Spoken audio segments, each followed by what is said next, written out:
Salut et bienvenue sur Odyssey Academy, la chaîne YouTube qui te forme et qui t'informe en ce qui concerne les voies et moyens de l'accession à la liberté financière. Dans cette vidéo, aujourd'hui, je viens te parler du comment transformer tes compétences en argent.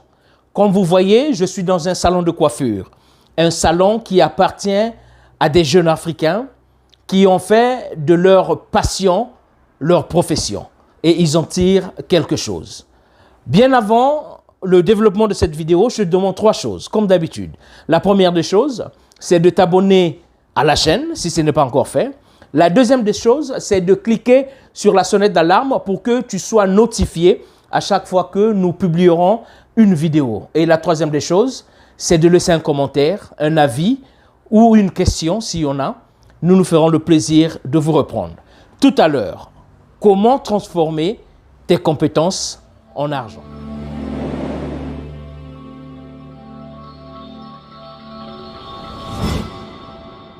Tes compétences en argent. Dans cette émission, nous avons deux volets. Le premier volet, c'est d'abord essayer de définir l'argent. Parce que la conception que nous avons de l'argent est telle que nous pensons que les billets de banque, c'est ça l'argent. Mais les billets de banque ne sont pas seulement de l'argent. Cela est une forme d'argent. C'est quoi l'argent? L'argent se définit étant toute chose ayant une valeur monétaire. L'argent, c'est toute chose ayant une valeur monétaire. Si tu as une idée qui a une valeur monétaire, c'est de l'argent que tu as. Si tu as de l'or chez toi, de l'or, c'est quelque chose qui a une valeur monétaire. Les billets de banque, c'est ce qu'on appelle de la monnaie fiduciaire.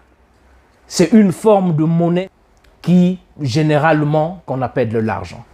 Alors, le deuxième volet, c'est quoi tes compétences? Il y a deux sortes de compétences. Il y a des compétences intrinsèques, c'est-à-dire innées, naturelles. Je peux prendre par exemple un coiffeur. Il y a des gens qui sont des très très bons coiffeurs. Je suis déjà dans un salon de coiffure. Ce coiffeur est un coiffeur extraordinaire. Il n'a jamais été sur le banc de l'école pour apprendre comment coiffer. Et pourtant, il coiffe non seulement des Africains, il coiffe des Européens, il coiffe des Asiatiques. Ça, c'est un exemple d'une compétence intrinsèque, une compétence innée, une compétence naturelle. Il y a aussi une compétence acquise. C'est cette compétence que tu as acquis quand tu étais sur le banc de l'école. Et sur ce plan, nous avons aussi un invité qui est un gémologue. C'est une science qui a suscité ma curiosité grâce à lui. Il est là avec nous, il sera au micro tout à l'heure pour nous expliquer brièvement ce que c'est la gémologie. Et ensemble, nous allons voir comment est-ce que ces deux compétences peuvent être transformées en argent. Toi aussi qui me regardes, tu as une compétence. Seulement, nous les Africains, nous ne savons pas identifier nos compétences. Comment identifier ta compétence? Voici une question banale. Il y a diverses manières. Je vais en compter quelques-unes. La première manière, c'est de voir qu'est-ce que tu fais naturellement. Qu'est-ce que tu penses? Qu'est-ce qu'il y a? Ou bien, regarde autour de toi, les gens qui t'entourent. Quel service ils te demandent nuit et jour? Ou quel service te demandent-ils constamment?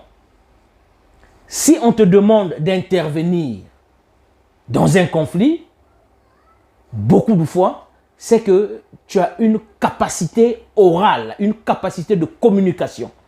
Et tu peux transformer cela en argent. Il y a des gens qui réparent des appareils électroniques sans pourtant avoir été à l'école, sans pourtant faire électronique. Cela est une compétence. Nous avons des gens dotés d'une voix angélique, mais qui sont là, qui sont cloîtrés, qui sont frustrés, qui se disent qu'ils ne peuvent pas transformer ce don en argent. Nous les Africains, il est temps qu'on se réveille.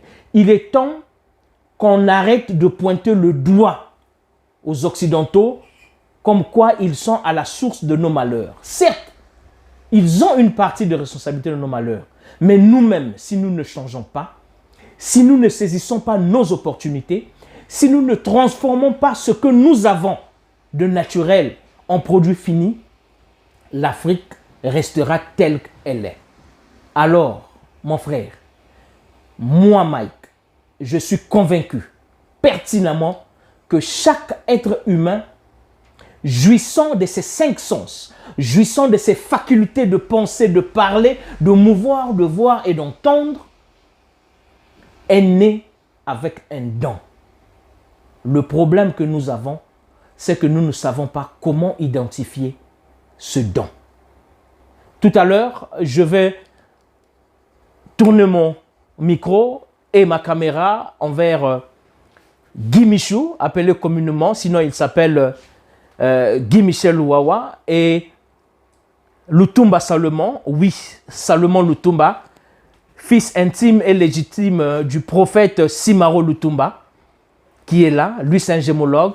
Guy Michou, c'est un coiffeur extrêmement bon, au-delà de la bonté. Ils vont nous expliquer comment est-ce qu'ils sont aboutis, comment est-ce qu'ils sont arrivés à ce point d'exercer leur talent. Et ensemble avec eux, nous allons voir comment est-ce qu'il faut transformer. Parce qu'il y a une période de transition, c'est la transformation. Il faut apprendre à transformer tes compétences en argent.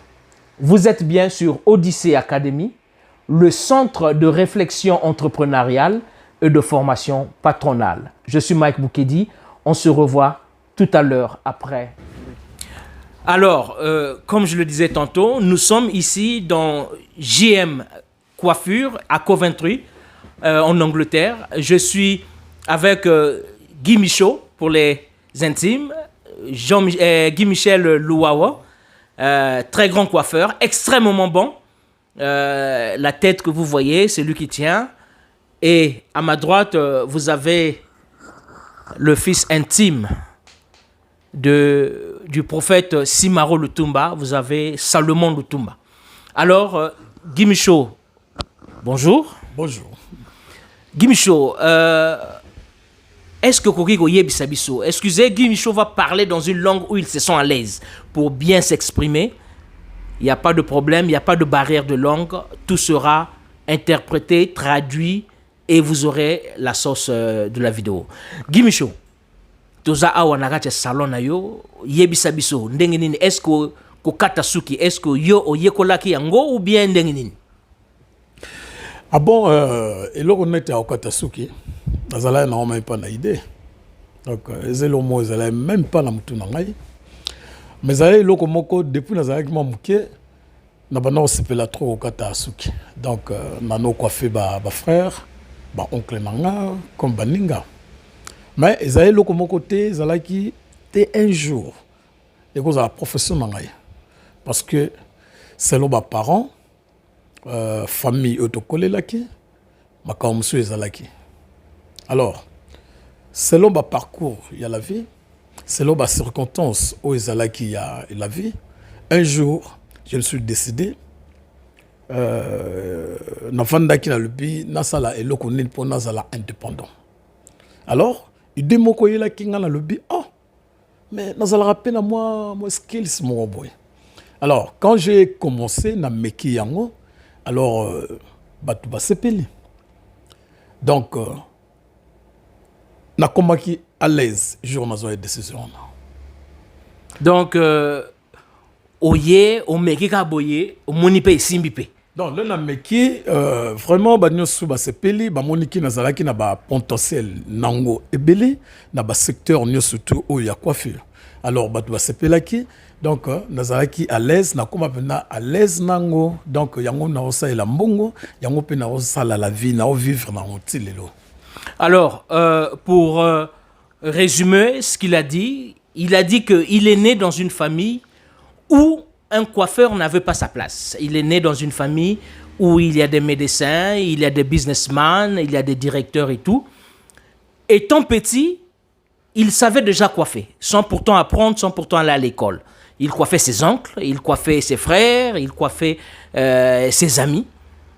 Arrivant en Europe, mis devant certaines réalités de la vie, certaines circonstances, il a essayé de travailler de gauche à droite, mais il n'était pas satisfait. Il a dit, bon, écoute, j'ai un petit truc, hein, j'ai un talent, bon, laisse-moi essayer. Et dès qu'il a essayé, pouf, à sa grande surprise, toutes les têtes qu'il a eu à tenir, toutes les gens, toutes les personnes sont passées sous Guy Michaud, ont accepté, l'ont encouragé de faire cela. Et depuis cela, voilà, il est devenu un coiffeur professionnel. Ça veut dire quoi? Qu'il a fait de sa passion sa profession. Et aujourd'hui, Guy Michaud, il vit de ce salon. Il a une expérience aiguisée, une expérience aiguë dans le domaine de la coiffure. Je veux lui poser une question. Quel genre de coiffure pratique-t-il? Est-ce seulement des Africains ou c'est un salon qui accueille tout le monde? Guy Michaud, awa okatakaka ba kobo loko la biso ou bien okataka comment quelles sont les races il y a ba clientèle na yo? Non, bah race bon on a la raceté à ba clientèle quoi. Donc nakata après c'est all nation. Donc ba nation surtout ezali Asie on ne se sengeza suki. Aux années na ba qualité nous surtout donc nana compétence ya okatamo. Voilà. Ça, c'est la partie de la compétence intrinsèque. Guy Michaud nous a dit qu'il n'a jamais été sur le banc de l'école apprendre comment coiffer les Africains, les Noirs, ou comment coiffer les Blancs. Mais sa clientèle est une clientèle mixte. Noir, jaune, rouge, blanc, il les coiffe, ils sont satisfaits à 100%. Mon frère, quelle est ta compétence? Qu'est-ce que tu as appris à faire quand tu étais petit? Qu'est-ce que tu faisais inconsciemment, entre guillemets, et qu'aujourd'hui, tu ne refuses de faire? Parce que, comme je le dis, chaque être humain a une sémence. Chaque être humain a un don. Il faut identifier ton don. À ma droite, nous avons le roi Salomon Lutumba, fils du prophète Simaro Lutumba, fils intime et légitime de Lutumba. Lui, il a une connaissance acquise, une compétence acquise. Il est venu en Europe, il a fait ses études, il est parti à l'université, il a fini, il a gradué, il a fait gémologie. C'est quoi gémologie? Je ne sais pas.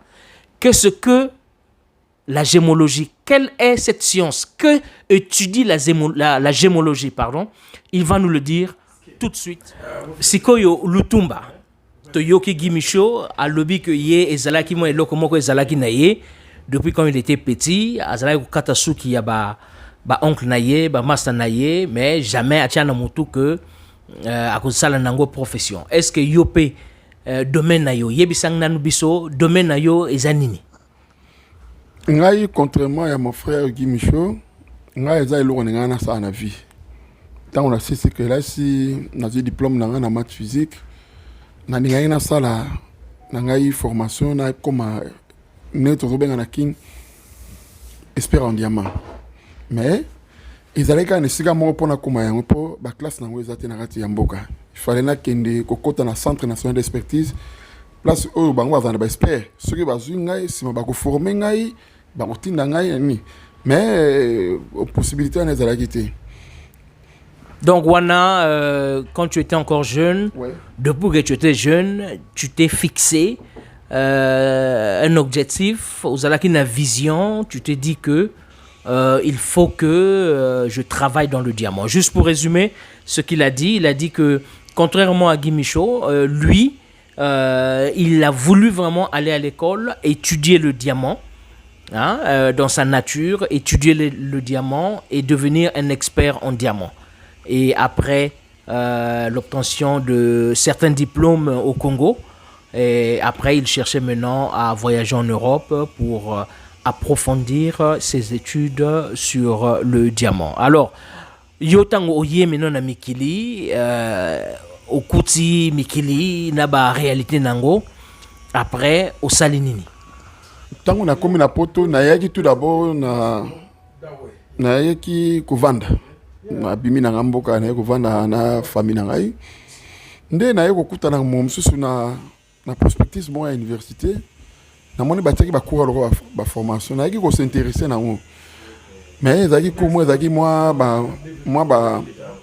bambongo ebele fallait kotia mwa bambongo pembeni mais toyeki kozwa quand même chance que gouvernement azalaki kopesa possibilité ya kosala bacours yango avec bacondition moko nde nakendaki koselanse na cours yango ntango nakomi na bandi cours kanisaki touti na bamboka ezalaki bamboka toza bafrancophone fallait kobakisa niveau ya anglais ekende ti okende nde naye kozwa na bandi cours ntango na bandi cours na nga naye kosala yango au-delà ya meme ndenge nga nakanisaki koti makasi naye ko se retrouver na licence ya gémologie alors ezalaki nango kaka makambo ya ba formation na sa nga diamant moni na monde ya diamant ba déception za mingi pour musala ya gémologue yani musala gémologue tout d'abord na essence nga zali mutoyo azali ko identifier pierre un gémologue c'est un détective de pierre ezali gémologie ezali science mo pe ya sika. Donc, yo osa gémologue, c'est ça? Nazali gémologue, zamboka muto bénéficier na. Absolument. Parce que ba cours ba gémologie, za ba cours mo ndé ba pays lokwa ya biso ndé tozana ngo besoin.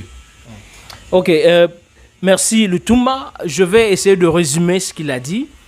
Il a dit que après son arrivée ici, lui il est venu en Europe pour s'installer avec sa famille, il est venu pour se reposer. Parce que la réalité en Afrique était un peu sans lendemain. Et quand il est arrivé, et comme ça, il est tombé sur une brochure, un prospectus, où l'on faisait le marketing sur la gémologie. Et il a pris des renseignements. Et comme nous le savons tous, les études en Angleterre, en Europe, en général, en Angleterre en particulier, surtout les études universitaires, c'est pas cadeau. C'est pas cadeau, c'est beaucoup d'argent. Et il est rentré, il a eu une chance que le gouvernement subventionnait des formations dans ce domaine. Il a pris une formation, il a eu des diplômes, d'abord de formation, ce qu'on appelle HND, High National Diploma. Après, puisqu'il était dans son domaine rêvé, il est reparti à l'université de Birmingham où il a sanctionné ses études avec un degree en gémologie et il s'est spécialisé en diamant. Donc il connaît le diamant de couleur. Donc lui, sa compétence, c'est dans la gémologie. Nous allons consacrer une émission spéciale en long, parlant de la gémologie, parlons du diamant, parlons des minéraux, parce que l'Afrique regorge des minéraux. L'Afrique est potentiellement riche.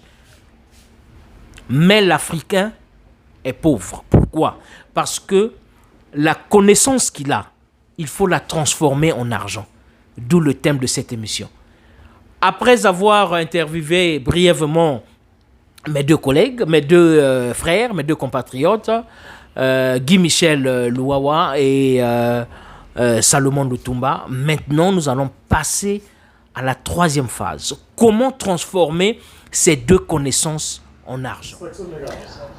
Après avoir écouté Guy Michaud et Lutumba, tous deux riches de leur expérience, riches de leurs compétences. Je sais que toi aussi, tu te retrouves dans un même bateau. Toi aussi, tu as une connaissance, soit intrinsèque, donc naturelle, ou tu as une connaissance acquise. Maintenant, comment est-ce que tu peux transformer cette connaissance en argent? Comment est-ce que Guy Michaud, comment est-ce que Lutumba, comment peuvent-ils transformer leur connaissance en argent? Alors, il faut savoir que tout le monde est doté d'une faculté. Tu peux avoir une faculté aisée d'apprendre. Tu peux avoir un don où tu apprends facilement. Tu peux avoir un don où tu enseignes facilement. Le problème, c'est de matérialiser. C'est de transformer tes connaissances en argent. Premièrement, il faut identifier tes connaissances. Ça, c'est la première étape. Il faut identifier tes compétences. Que sais-tu faire? Que sais-tu faire? Pose-toi d'abord la question. Qu'est-ce que je sais faire? Quand tu trouves ce que tu peux faire, ce que tu sais faire, ce que tu fais le mieux, ce que tu es à l'aise, ou bien quand tu trouves ce que tu pensais vouloir faire quand tu étais petit, maintenant, essaie d'aiguiser une expérience en cela. Je prends un exemple. Si tu es maçon, tu as voulu être maçon, tu as appris à l'école à être maçon, tes revenus ne doivent pas seulement se stagner dans la construction. Parce qu'il n'est pas dit qu'un maçon ne doit que construire des maisons. Non. Tu es un coiffeur, ne pense pas que tu ne peux gagner de l'argent qu'en coiffant. Non. Tu es un gémologue comme Lutumba, ne pense pas que tu ne peux que gagner de l'argent en étant expert en diamant ou en t'asseyant dans un bureau. Non. Tu peux utiliser ce qu'on appelle des leviers. Avant d'utiliser des leviers, il faut déjà avoir l'envie de préparer la relève, envie de partager ta connaissance. Comment est-ce que tu vas transmettre tes compétences, ta connaissance, ton expérience à d'autres personnes? Il faut savoir aussi que il y a beaucoup de gens dans le monde en général et surtout en Afrique qui veulent exercer ton métier. Il y a beaucoup de monde qui veulent avoir les mêmes compétences que toi, mais ils sont restreints parce qu'ils n'ont pas de moyens d'accession, ils n'ont pas de moyens financiers pour aller à l'école. Non seulement aller à l'école, ils n'ont pas aussi trop assez de temps. Parce que aller à l'école pour apprendre à être coiffeur, ça te prend 3-4 ans.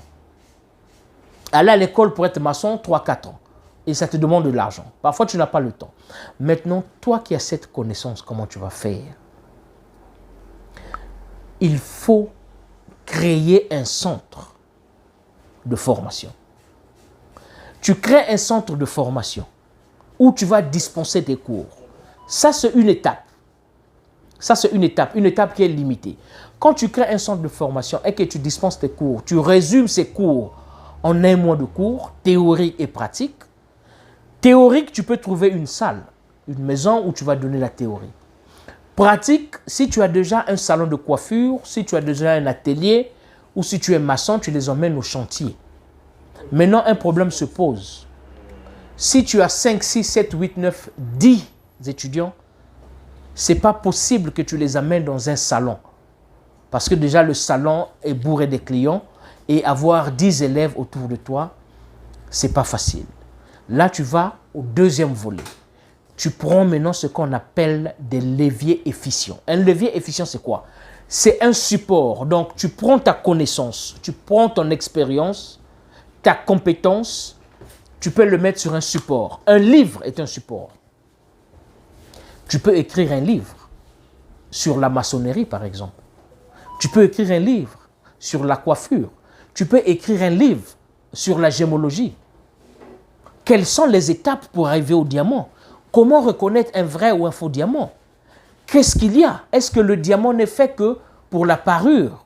Est-ce que le diamant, est-ce que tu fais un livre où tu vas joindre avec les cours que tu vas mettre en ligne. Et le livre sera comme une référence. Ce livre que tu vas faire sera rédigé peut-être en français. Mais si c'est un livre qui est pertinent, si c'est un livre qui est impactant, un livre qui est touchant, ce livre va vouloir être vendu en Italie, en Allemagne, en Chine, au Japon. Donc, du coup, il faut translate, donc il faut traduire ce livre et revendre. Toi, tu es ici, tu es quelque part, si tu es au Congo, si tu résides en Afrique ou en Europe, mais ton livre vend globalement dans le monde. C'est sans des revenus. Donc, du coup, ton métier, ta compétence te procure beaucoup d'entrées, beaucoup d'argent. Je prends un exemple. Nous sommes ici en Occident. En Occident, quand nous allons dans des grandes surfaces, quand nous achetons des tables, des chaises ou des placards, on n'a pas besoin d'un menuisier. Tout a été rendu facile. Tu vas, tu achètes le meuble que tu veux acheter, démonter, et dans le meuble, il y a un papier où le menuisier, le concepteur de ce meuble a détaillé d'une manière limpide, d'une manière claire, d'une manière efficace et pertinente comment est-ce que tu vas assembler ce meuble sans problème. Toi, tu peux le faire. Guy Michaud, c'est un coiffeur. À l'origine, il ne coiffait que des Noirs. Il est venu en Europe, il a eu une clientèle européenne, une clientèle asiatique, et j'en passe. Donc, Guy Michaud a de l'expérience. Comment coiffer un Noir, comment coiffer un Blanc, comment coiffer un Japonais. Guy Michaud peut prendre cette connaissance, cette expérience, il peut écrire, il peut créer une formation, il peut utiliser des leviers efficients, un support où il va enseigner, il va transmettre aux coiffeurs noirs comment coiffer le blanc. Et il va aussi transmettre aux coiffeurs blancs comment coiffer le noir. Parce que, une parenthèse, je vais ouvrir, en Europe, il est extrêmement rare, je veux dire au moins 1% des coiffeurs blancs touchent la tête des noirs. Parce qu'on a une chevelure bouclée, on a une chevelure afro, c'est une chevelure qui n'est pas facile. Voilà pourquoi dans les salons européens, dans les salons des blancs, un coiffeur peut coiffer une femme peut coiffer un homme, facile. Mais un coiffeur blanc pour coiffer un noir, c'est à la limite de l'impossible. Maintenant, Guy Michaud, par exemple, qui a cette connaissance, qui a cette expérience, peut transmettre la connaissance de comment coiffer les cheveux noirs à un blanc. S'il le met sur un livre, s'il le met sur un support, s'il le met sur un DVD, s'il le met sur une formation, il va se faire de l'argent. Voilà comment, d'une manière brève, d'une manière concise, comment est-ce que tu peux transformer ta compétence en argent. J'ai eu l'honneur d'avoir Guy Michaud de GM Coiffure, salon de coiffure à Coventry. J'ai eu l'honneur de m'asseoir à côté de le roi Salomon Lutumba, gémologue de son état. Il sait de quoi il parle. D'ailleurs, je veux faire une émission concernant la gémologie. Je vais le voir, je veux le consulter, prendre de son temps, qu'il nous explique un peu en long et en large ce que c'est la gémologie, le diamant et tous les autres minéraux. Si vous voulez contacter Lutumba, Salomon ou Guy Michaud, je vais laisser le numéro de téléphone du groupe Odyssée. Contactez-nous, nous allons nous faire l'honneur et la joie de vous mettre en contact. En tout cas, il est presque impératif que nous, Africains, que nous ayons la technique et la tactique de la transformation, d'ajouter de la valeur à ce que nous avons. Car c'est comme ça que nous allons développer déjà nos personnes, nous allons développer nos peuples, nous allons développer nos pays et ensemble, le continent va émerger. L'Afrique est le seul continent au monde qui est en dessous, pourtant extrêmement riche, potentiellement riche. Nos sols, tout en Afrique est riche. Le climat est riche, l'eau est riche, tout, sauf la population. Nous, les Africains, nous sommes pauvres parce qu'il nous manque les qualités, les capacités de la transformation. Alors, Odyssée Academy se joint à beaucoup d'académies à apporter sa contribution à l'éveil de la conscience africaine. Notre développement n'est pas seulement politique, parce que nous, les Africains, nous sommes trop basés sur politique. Nous sommes devenus tous politiciens. Et notre politique, nous critiquons. Nous ne construisons pas, nous ne faisons que critiquer, critiquer, critiquer. Et quand ça ne marche pas, on pointe le doigt à l'Occident. Je veux prendre un exemple. Si aujourd'hui les Occidentaux décident de vider l'Afrique, de libérer l'Afrique, de nous laisser avec nos produits, avec nos matières brutes, pensez-vous vraiment que l'Afrique va se développer? Si les Occidentaux, donc les Européens, les Américains, et j'en passe, et même les Chinois, s'ils décident, bon, c'est bon, on les laisse. Si on te laisse avec ton diamant brut, qu'est-ce que tu vas faire? Si on te laisse avec ton pétrole brut, qu'est-ce que tu vas en faire? La Côte d'Ivoire produit le cacao. 30% de la production mondiale. La Côte d'Ivoire est le premier pays producteur du cacao. C'est tout. La Côte d'Ivoire ne transforme pas le cacao en chocolat. Or, il faut ajouter la valeur dans des produits naturels que nous avons. Merci de votre temps, merci de votre aimable attention. Restez scotchés sur Odyssée Academy parce que la prochaine vidéo sera une émission complète sur la gémologie, la compréhension des minéraux, la compréhension des pierres, des diamants avec Salomon Lutumba. Merci beaucoup de votre attention. D'ici là, portez-vous bien.